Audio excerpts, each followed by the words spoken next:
हरियाणा विधानसभा चुनाव के लिए दाखिल कुल नामांकन पत्रों में से 1221 उम्मीदवारों के नामांकन वैध पाए गए। मुख्य निर्वाचन अधिकारी अनुराग अग्रवाल ने कहा 338 उम्मीदवारों के नामांकन हुए रद्द। पूर्व गृह मंत्री एवं अम्बाला कैंट से भाजपा प्रत्याशी अनिल विज ने मुख्यमंत्री के पद के लिए दावेदारी जताई। हरियाणा चुनाव प्रभारी धर्मेंद्र प्रधान ने कहा नायब सिंह सैनी ही पार्टी का सीएम चेहरा। इनेलो नेता अभय चौटाला ने डब्बावाली में पार्टी प्रत्याशी के समर्थन में जनसभा को किया संबोधित। भाजपा व कांग्रेस पर साधा निशाना। प्रदेश में इनेलो बसपा के गठबंधन की सरकार बनने का किया दावा। और जमानत पर बाहर आए दिल्ली के मुख्यमंत्री अरविंद केजरीवाल का बड़ा ऐलान। 2 दिन बाद पद से इस्तीफा देंगे। किसी और आप नेता को मुख्यमंत्री बनाने की घोषणा की।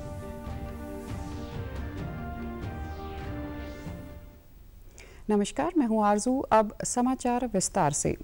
विधानसभा चुनाव की घोषणा के बाद राजनीतिक सरगर्मियां तेज हो गई हैं। आइए एक नजर डालते हैं प्रदेश में हो रही चुनाव हलचलों पर। हरियाणा में 5 अक्टूबर को होने वाले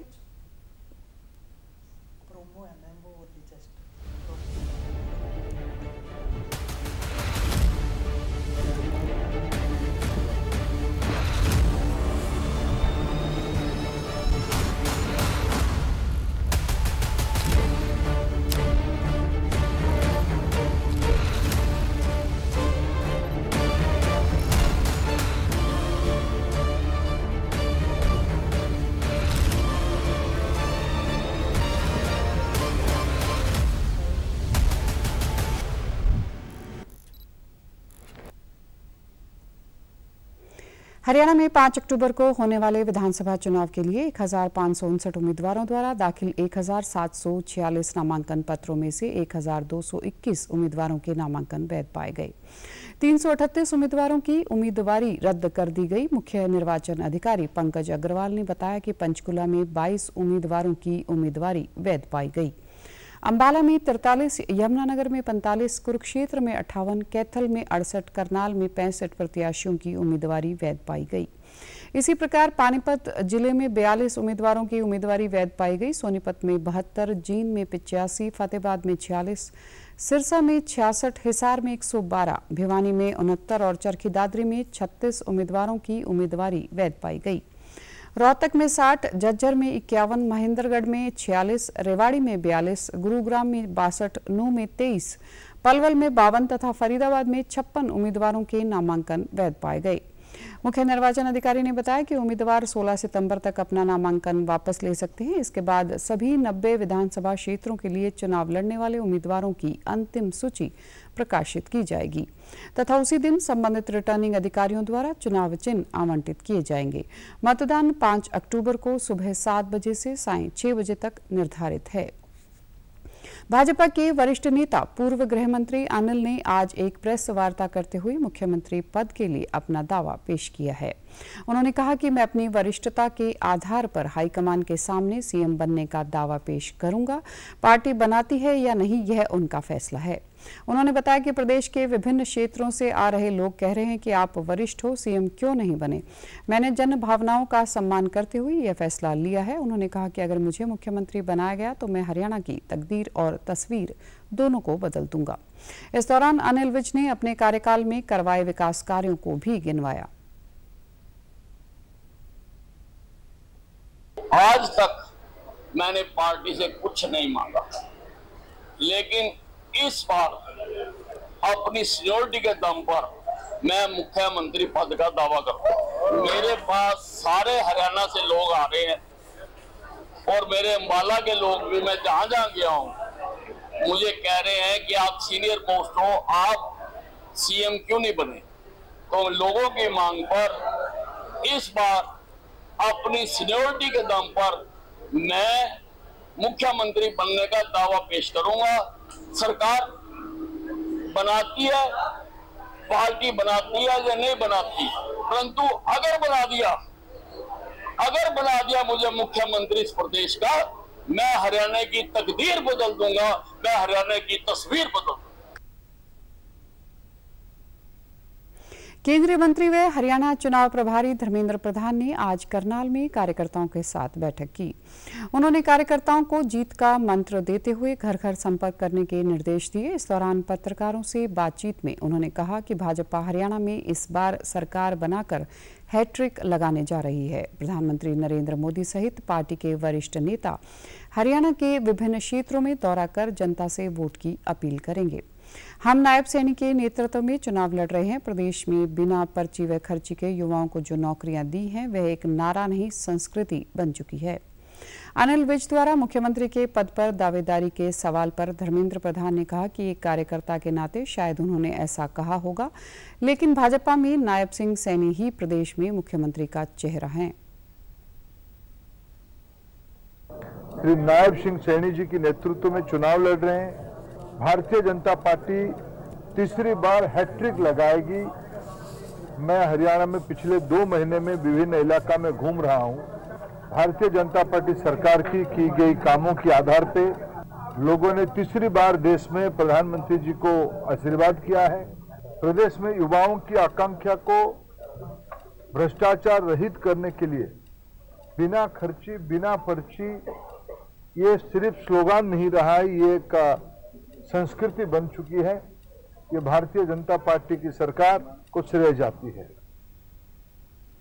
एक अन्य सवाल के जवाब में उन्होंने कहा कि अरविंद केजरीवाल को अगले चुनाव में दिल्ली की जनता पूरी तरह नकार देगी। वह भ्रष्टाचार में आकंठ डूबे हुए हैं। सुप्रीम कोर्ट की टिप्पणियों से भी यह बात साबित हो जाती है। दिल्ली में विधानसभा का चुनाव होगा, प्रदेश की जनता ने उनको गद्दी से पक्का निकाल देगी। जिस प्रकार की वायदे करके वो आए थे, जिस प्रकार की जन आंदोलन से उनकी पार्टी निकली थी, वो आज कहां खड़े हैं। अभी अभी सुप्रीम कोर्ट ने उनके ऊपर टिप्पणी दिया है। कई प्रकार की वितर्क हुई थी, सारे के सारे आरोप उनके ऊपर बरकरार हैं। भ्रष्टाचार से आकंठ डूबे हुए हैं। इनेलो के प्रधान महासचिव अभय चौटाला ने आज डब्बावाली हलके से इनेलो प्रत्याशी आदित्य चौटाला के समर्थन में प्रचार जनसभा को संबोधित किया। इस दौरान उन्होंने कहा कि वे 20 सितंबर के बाद पूरे प्रदेश का दौरा करेंगे। साथ ही बसपा सुप्रीमो मायावती भी चुनाव के दौरान प्रदेश में 5 बैठकें करेंगी। उन्होंने प्रदेश में इनेलो व बसपा गठबंधन की सरकार बनने का दावा करते हुए कहा कि 10 साल शासन करने वाली भाजपा सरकार के हालात यह हैं कि मुख्यमंत्री को सुरक्षित सीट भी नहीं मिल पा रही है। उन्होंने कांग्रेस और जजपा पर निशाना साधते हुए कहा कि भूपेंद्र हुड्डा ने एक हलके में 50-50 उम्मीदवार खड़े कर दिए। लगातार 13 से लेकर के 20 तक 19 तक मेरे पास 7 दिन है। मैं 7 दिनों में पूरे सरसे जिले के पांचों हल्के करूंगा। जब चुनाव शुरू होगा तब देखना इंडियन नेशनल लोकदल पार्टी का, बहुजन समाज पार्टी का, श्रोमणी अकाली दल बादल का, लोपा का ग्राफ कहां पे जाके खड़ा। तो जगह ही नहीं है बेचारों के पास चुनाव लड़ने के लिए। कहीं तो जाके फार्म भरेंगे कि नहीं भरेंगे। मुझे लगता है जिस तरह से आज लोगों का रुझान है, रिकॉर्ड बीट करेंगे। वहीं डब्बावाली से उम्मीदवार आदित्य चौटाला ने कहा कि उन्हें लोगों का भरपूर समर्थन मिल रहा है। निश्चित तौर पर जो वट वृक्ष चौधरी देवीलाल ने लगाया है, अब उसके फल लगने का समय आ गया है और निश्चित तौर पर लोगों का भला करने का काम करेंगे। साथ ही डब्बावाली से पूर्व विधायक सीताराम ने भी प्रदेश में इनेलो की सरकार बनने का दावा किया। हमने सुबह से आप साथ हैं, लोगों के मन में बहुत जोश है, जुनून है। रिकॉर्ड तोड़ जीत इस दफा लोग करने जा रहे हैं डब्बावाली विधानसभा से। चौधरी देवीलाल जी के मार्गदर्शन जो है उनका, उसी पे चलते हुए ओम प्रकाश चौटाला जी का जो संघर्ष है उसको कामयाब करते हुए निश्चित तौर पे आमजन का भला करने का काम करेंगे। जिस प्रकार से एक बीज अंकुरित होता है उसको कोई रोक नहीं पाता और वो वट वृक्ष बनता है, इसी प्रकार से चौधरी देवीलाल जी का जो वट वृक्ष है अब उसके फल लगने शुरू हो गए। जनता साथ है और लोगों में बहुत उत्साह है इस चुनाव को लेके। जननायक जनता पार्टी ने 4 कांग्रेस और निर्दलीय उम्मीदवारों की चुनाव आयोग में शिकायत दी है। इनमें महम से निर्दलीय प्रत्याशी बलराज कुंडू, सफीदों से कांग्रेस उम्मीदवार सुभाष गांगुली, समालखा से कांग्रेस उम्मीदवार धर्म सिंह छोक्कर और आजाद उम्मीदवार रविंद्र मचरौली शामिल हैं।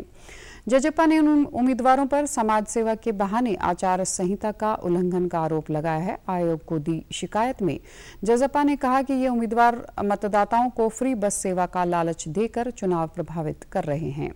इनके द्वारा मतदाताओं को धार्मिक स्थलों और शिक्षण संस्थानों तक मुफ्त बस सेवा का लालच दिया जा रहा है। कार्यकारी मुख्यमंत्री नायब सिंह सैनी आज नारनौल में पार्टी से नाराज चल रहे कार्यकर्ताओं को मनाने पहुंचे और नारनौल नगर परिषद की पूर्व अध्यक्ष भारतीय सैनी से मुलाकात की। भारतीय सैनी ने टिकट नहीं मिलने के चलते निर्दलीय प्रत्याशी के तौर पर अपना नामांकन पत्र दाखिल किया था। वहीं भाजपा के शिव कुमार मेहता ने भी नारनौल विधानसभा से अपना नामांकन पत्र दाखिल किया है। मुलाकात के बाद भारतीय सैनी ने कहा कि कार्यवाहक मुख्यमंत्री ने उनसे बातचीत की है और अब वे अपना नामांकन पत्र वापस लेंगी और चुनाव नहीं लड़ेंगी। कोई ऐसा विरोध नहीं है। अभी सब कार्यकर्ता है, आपने देखो जब भी जो फैसला होता है तो एक बार मन में होती है, लेकिन सब सही है, पॉजिटिव है, कोई ऐसा समाज का फैसला हमेशा सर्वमान्य होता है और हमेशा रहेगा।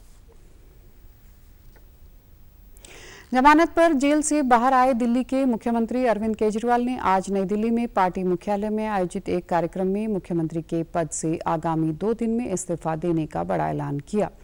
वे दिल्ली शराब नीति घोटाले में आरोपी हैं। दिल्ली की अनियमितताओं को देखते हुए उनसे लगातार इस्तीफे की मांग की जा रही थी। ये माना जा रहा था कि इस्तीफा देना उनकी मजबूरी भी थी, क्योंकि सुप्रीम कोर्ट ने उन्हें सशर्त जमानत दी है। उन्होंने कार्यकर्ताओं से कहा कि मैं मुख्यमंत्री के पद पर नहीं बैठूंगा और मनीष सिसोदिया भी मुख्यमंत्री नहीं बनेंगे। पार्टी का कोई और अन्य नेता ही मुख्यमंत्री का पद संभालेगा। हालांकि इसका फैसला 2 दिन के बाद विधायक दल की बैठक में लिया जाएगा। उन्होंने सुप्रीम कोर्ट ने दिल्ली आबकारी नीति में घोटाले के मामले में कल ही जमानत दी थी। वहीं उनके इस्तीफे की घोषणा पर भाजपा ने निशाना साधते हुए पार्टी प्रवक्ता सुधांशु त्रिवेदी ने कहा कि यह उनके जुर्म का एक बालिया बयान है। उन्होंने यह भी कहा कि इस्तीफे के लिए 48 घंटे का समय क्यों मांगा गया है। वे इस देश के पहले मुख्यमंत्री बने हैं जो अपनी ही सरकार के अधीन जेल में जलवाए जलाल के साथ मुख्यमंत्री रहते हुए रहे। आप लोगों को ध्यान होना चाहिए, तिहाड़ जेल जो है वो दिल्ली सरकार के अंडर है। और इतना ही नहीं रही है, उनके साथ उनके 2 मंत्री भी वहां पर रहे। उसके बाद उन्होंने पद छोड़ना उचित नहीं समझा, क्योंकि नैतिकता की नई राजनीति स्थापित करने वालों ने आकर नैतिकता की नई निम्नता की सीमा निर्धारित की। भाजपा नेता डॉक्टर अशोक तंवर ने आज रोहतक में पार्टी के मीडिया सेंटर में एक प्रेस वार्ता को संबोधित किया। इस दौरान उन्होंने कहा कि प्रधानमंत्री नरेंद्र मोदी ने पिछले 10 वर्षों में देश को एक सूत्र में पिरोकर नई दिशा देने का काम किया है। कांग्रेस राहुल गांधी द्वारा अमेरिका में आरक्षण के विरुद्ध दिए बयान पर प्रतिक्रिया देते हुए अशोक तंवर ने कहा कि राहुल गांधी ने विदेशी धरती पर जाकर देश की छवि धूमिल की है। जब तक बीजेपी पार्टी सत्ता में है तब तक आरक्षण को कोई खत्म नहीं कर सकता। इसके अलावा उन्होंने कांग्रेस पर आरोप लगाते हुए कहा कि कांग्रेस के शासनकाल में दलितों पर कई बार अत्याचार हुए।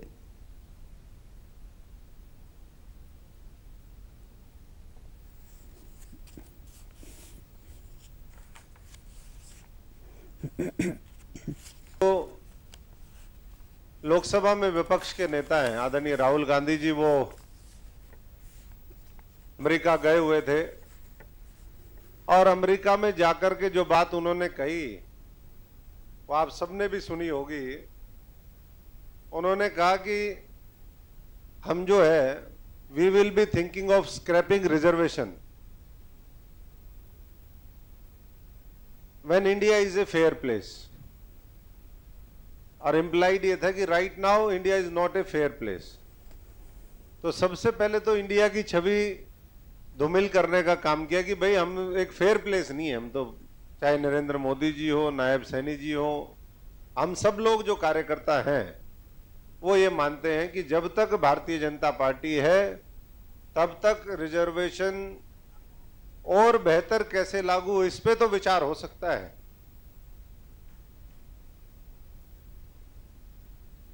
विधानसभा चुनाव को लेकर चल रहे प्रचार अभियान के तहत आज फरीदाबाद से भाजपा प्रत्याशी विपुल गोयल स्थानीय लोगों के बीच पहुंचे। इस दौरान उन्होंने बताया कि प्रदेश में उनकी पार्टी के समर्थन में लहर है। भाजपा सरकार की नीतियों और उसके करवाए विकास कार्यों से अवगत करवाने के लिए गृह मंत्री अमित शाह 17 सितंबर को यहां एक रैली को संबोधित करेंगे। भाजपा प्रत्याशी ने कहा कि उनका चुनाव फरीदाबाद की जनता लड़ रही है। प्रदेश में तीसरी बार भी भाजपा सरकार बनने जा रही है। आप देख रहे हो लोगों में उत्साह है और मैं समझता हूँ ये चुनाव जो है फरीदाबाद की जनता लड़ रही है और उनके अंदर जो प्यार है कि किस तरीके से भारतीय जनता पार्टी को और विपुल गोयल को यहाँ से जिताना है और एक ऐतिहासिक जीत जो है हरियाणा के अंदर फरीदाबाद प्रदेश के अंदर भारतीय जनता पार्टी की सरकार तीसरी बार पूर्ण बहुमत से बनने जा रही है और सब लोग नायब सैनी जी को पसंद कर रहे हैं, नायब सैनी जी का नेतृत्व पसंद कर रहे हैं, उनकी सादगी पसंद कर रहे हैं और कहते हैं ना आने वाले अक्टूबर के अंदर डबल इंजन की सरकार बनेगी। परसों शाम को 17 तारीख मंगलवार शाम को 4:30 बजे सेक्टर 12 के ग्राउंड में माननीय अमित शाह जी आएंगे। वो लोगों को संबोधित करेंगे, उसके कार्यकर्ताओं का एक मीटिंग लेंगे और ये बहुत ही ऐतिहासिक और अच्छी रैली और एक कहते हैं ना एक प्रभावशाली रैली फरीदाबाद के लिए। वहीं इस मौके पर स्थानीय लोगों ने कहा कि वे मतदान को लेकर उत्साहित हैं। हमारे क्षेत्र में करवाए गए विकास कार्यों के आधार पर वे अपना प्रत्याशी चुनेंगे और मतदान करेंगे। बहुत अच्छा रुझान है, काम भी बहुत अच्छा कर रही है बीजेपी। विपुल गोयल जी तो वैसे ही बहुत अच्छे, बहुत नाइस है। चाहे बीजेपी रहे चाहे कांग्रेस रहे, पर विपुल गोयल जी का कोई कंपैरिजन नहीं है। जो भी बीजेपी प्रत्याशी यहाँ से विपुल गोयल जी खड़े हुए हैं वो भी हमें ये पता है काफी प्रोस्पेक्टिव है। भाजपा के पुनाना सीट से उम्मीदवार एजाज खान ने आज पिनगवा कस्बे में अपनी चुनावी कार्यकाल का शुभारंभ किया। इस मौके पर पूर्व सांसद व मेवात की प्रभारी रंजीता कोहली भी मौजूद रही। इस दौरान एजाज खान ने कहा कि उनके पिता सरदार खान ने सत्ता में रहते हुए बिना भेदभाव इलाके का विकास किया था। वे उन्हीं के दिखाए मार्ग पर चल रहे हैं और क्षेत्र के विकास के लिए लोगों से सहयोग की अपील कर रहे हैं। उन्होंने दावा किया कि इस बार मेवात की धरती पर कमल जरूर खिलेगा। पार्टी ने हमें एक मौका दिया है और हम अपने मतदाताओं पे कोशिश करेंगे कि वो हमें एक बार इलाके की खिदमत करने का मौका दे। जैसे मरहूम चौधरी सरदार खान ने मेवात के इलाके के लिए नौकरियां दी हैं, डेवलपमेंट के काम कराए हैं, मैं भी उसी तरह पे काम करूंगा और मेवात को आगे ले जाने की कोशिश करूंगा। इस मौके पर पूर्व सांसद रंजीता कोहली ने कहा कि हरियाणा में तीसरी बार भाजपा की सरकार बनने जा रही है। हमारे उम्मीदवार को जनता का भरपूर समर्थन मिल रहा है। उन्होंने आरोप लगाया कि भाजपा से पहले के नेताओं ने क्षेत्र में कोई विकास नहीं किया है। ये ठान बैठा है कि हमको कमल खिलाना है और भारतीय जनता पार्टी का कमल खिलेगा। निश्चित रूप से हमारी सीट आ रही है और तीसरी बार हमारी सरकार बन रही है। कि जब पहले जो विपक्ष में रहे थे उन्होंने आपने खुद जाकर के देखा है जगह जगह कि वहाँ पर कोई विकास की राय नहीं है, कोई विकास के कार्य वहाँ पर नहीं किए गए। लेकिन आज भारतीय जनता पार्टी ने एजाज खान जी को प्रत्याशी बनाया। निश्चित रूप से जनता उनको विधानसभा तक पहुंचाएगी और विकास के कार्य पूरे होंगे। सड़क, बिजली, पानी जो भी है हमारी पढ़ाई से लेकर एजुकेशन से लेकर के सारी चीजों को वो पूरा करने का काम करेंगे। पलवल विधानसभा से भाजपा प्रत्याशी गौरव गौतम ने अपने चुनाव प्रचार के दौरान ग्रामीणों को संबोधित किया। इस दौरान उन्होंने लोगों से अपील करते हुए कहा कि आगामी 5 अक्टूबर को कमल के निशान पर बटन दबाकर भाजपा को मजबूत करने का काम करें। उन्होंने पूर्व मंत्री करण सिंह दलाल पर निशाना साधते हुए कहा कि उनके कार्यकाल में लोगों को झूठे मुकदमे में फंसाकर जेल भेजने का काम किया गया।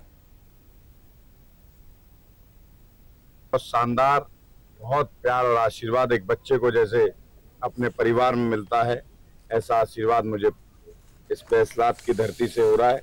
जैसे लोग अपने बेटे और बच्चे को प्यार करते हैं, तो बैसलात की जनता ने, बैसलात की पूजनीय मतदाताओं ने तय किया है कि इस बार भारतीय जनता पार्टी को वोट देकर कांग्रेस को उखाड़ फेंकना है। डंके की चोट पे कहते हैं हमने साथ दिया है। आप वोटों का परसेंटेज उठाइए और हमारे पूर्वज हैं, बुजुर्ग हैं ये लोग, तो हमें आशीर्वाद तो इनसे मांगेंगे ही और हमारे बड़े हैं और इन्होंने मुझे बहुत आशीर्वाद भी दे रहे हैं। मैं इनका बहुत बहुत आभार व्यक्त करता वहीं पलवल के उपायुक्त डॉक्टर हरीश कुमार वशिष्ठ ने कहा कि स्वतंत्र, निष्पक्ष और शांतिपूर्ण ढंग से चुनाव संपन्न करवाने में सेक्टर ऑफिसर की महत्वपूर्ण भूमिका होती है। उन्होंने अधिकारियों व कर्मचारियों के साथ आज हुई बैठक में निर्देश दिए कि विधानसभा चुनाव के लिए आयोग की हिदायत अनुसार सभी कार्य संपन्न करें।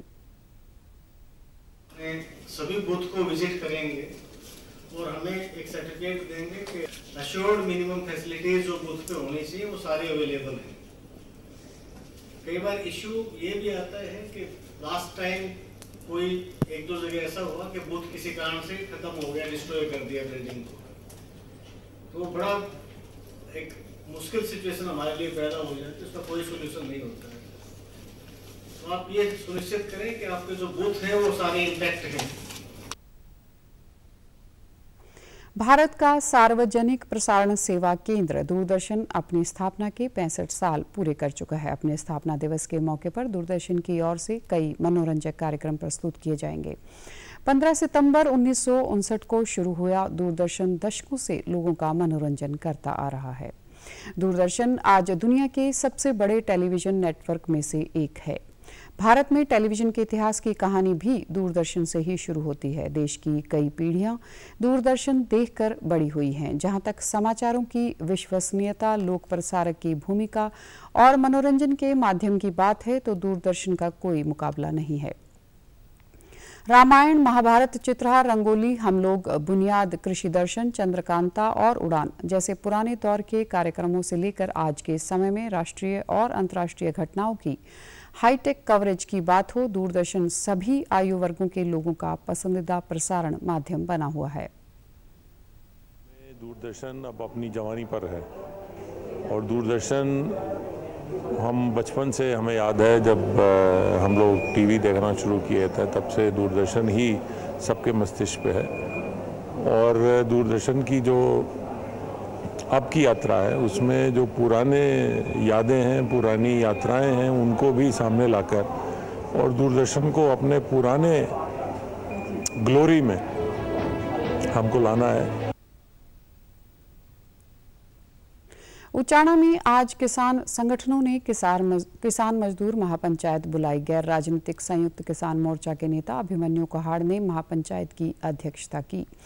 पंजाब से किसान नेता जगजीत सिंह डलेवाल भी पंचायत में मौजूद रहे। इस दौरान भारी पुलिस बल तैनात रहा। महापंचायत में किसानों ने ऐलान किया कि वे 22 सितंबर को पीपली में एक और महापंचायत का आयोजन करेंगे और सरकार के खिलाफ रैलियां भी निकालेंगे। उधर चुनाव प्रचार तेज होने के साथ ही किसान संगठनों की चुनाव में एंट्री होनी शुरू हो गई है। भाकियू टिकैत के प्रदेश सचिव सोनू मालूपुरिया ने कहा कि हरियाणा में जिस सीट पर भाजपा व उसके सहयोगी दल के उम्मीदवार के विरुद्ध चुनाव लड़ रहे प्रत्याशी को समर्थन दिया जाएगा। उचाना में कांग्रेस उम्मीदवार ब्रजेंद्र सिंह को समर्थन देने का फैसला लिया गया है। हमारा एक ही मकसद है भाई बीजेपी और उसके सहयोगी दलों से पीछा छुड़ाना इन किसानों का, क्योंकि हमारे किसानों के साथ है। आप लोगों के सामने आप भी किसान के बेटे हो और जो हुआ है जो हो रहा है इन चीजों से आप भली भांति जानकार हो। हमारा मकसद है भाई हमने बीजेपी के जो भी कैंडिडेट हमारा मजबूत है हमने उसको आगे बढ़ाना है। भारतीय किसान यूनियन टिकैत के प्रदेश महासचिव श्री सोनू मालपुरिया जी और उनके साथ जो उनके सभी साथी सदस्य पदाधिकारीगण भारतीय किसान यूनियन के जो आए हैं उनका आज मैं यहाँ उचाना दफ्तर में आने पर धन्यवाद करता हूँ और उनका स्वागत भी करता हूँ।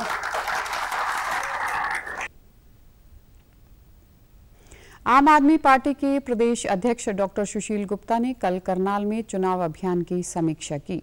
बाद में उन्होंने कहा कि प्रधानमंत्री मोदी ने एमएसपी का कानून बनाने के नाम पर झूठ बोलकर किसानों का आंदोलन खत्म कराया है, लेकिन आज तक अपना वादा पूरा नहीं किया। उन्होंने आरोप लगाया कि भाजपा में खुलेआम अपराधियों और भ्रष्टाचारियों को संरक्षण दिया जा रहा है। भाजपा ने एक झूठे मामले में अरविंद केजरीवाल को जेल में रखा, लेकिन अब वे जेल से बाहर आ गए हैं और कार्यकर्ताओं का हौसला बुलंद है। हरियाणा को एसवाईएल का पानी दिए जाने के सवाल पर उन्होंने कहा कि जितने भी प्राकृतिक संसाधन होते हैं वे केंद्र के अधीन होते हैं, इसलिए वह यह फैसला केंद्र को करना है। कांग्रेस से गठबंधन न होने पर उन्होंने कहा कि हमने उचित समय का इंतजार करके अपने प्रत्याशी मैदान में उतार दिए। आम आदमी पार्टी हरियाणा में तीसरा विकल्प बनेगी और स्पष्ट बहुमत से हरियाणा में अपनी सरकार बनाएगी। प्रधानमंत्री ने झूठ बोल के एमएसपी की गारंटी का कानून बनाऊंगा इस आंदोलन को खत्म कराया, परंतु आज तक एक नाम संसद के अंदर नहीं लिया एक बार भी एमएसपी का।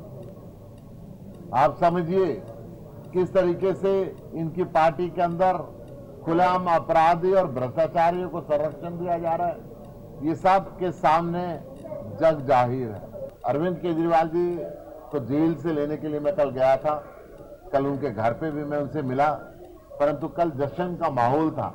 मैं कह रहा हूं जिम्मेदारी जितने भी नेचुरल रिसोर्सेज हैं, अगर कानून विदों की बात मानी जाए तो उनका बंटवारा करना देश के संविधान के हिसाब से केंद्र की सरकार का काम है, देश के प्रधानमंत्री का काम है।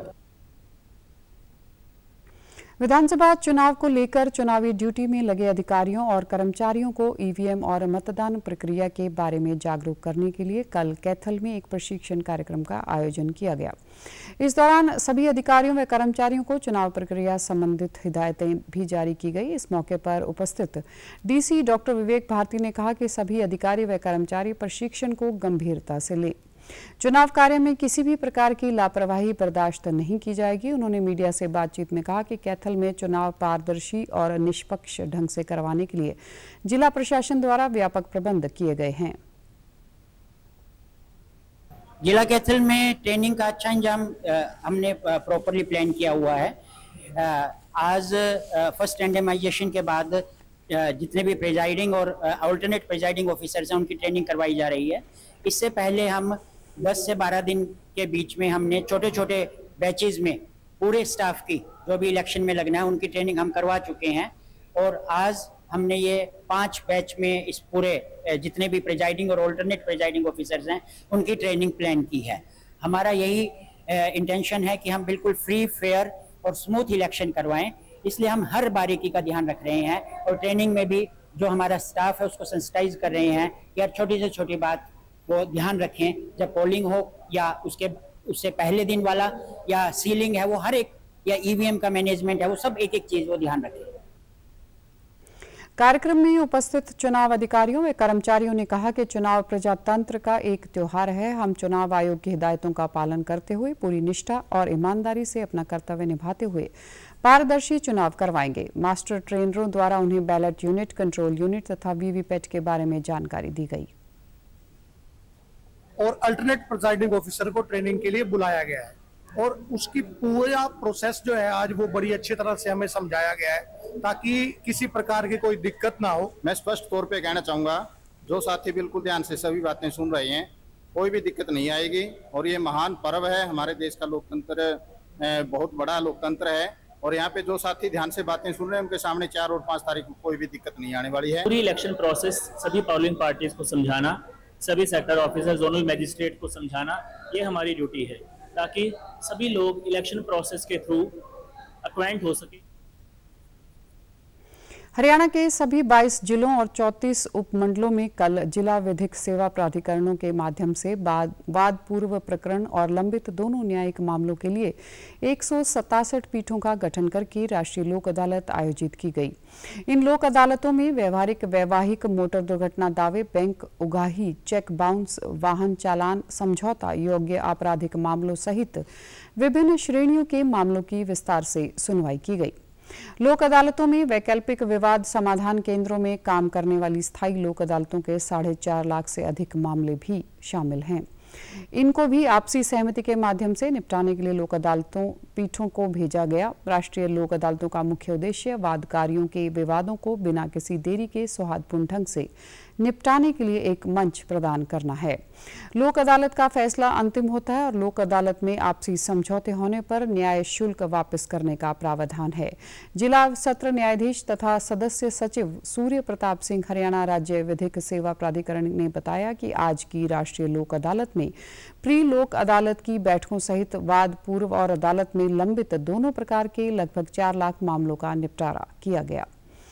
पेरिस ओलंपिक के रजत पदक विजेता भारत के नीरज चोपड़ा 2024 के डायमंड लीग फाइनल में दूसरे स्थान से संतुष्ट करना पड़ा। डायमंड लीग फाइनल में हुए नीरज ने अपने तीसरे प्रयास में 87.86 मीटर का बेस्ट थ्रो फेंका। हालांकि वो चैंपियन बनने से मात्र 1 सेंटीमीटर के अंतर से चूक गए।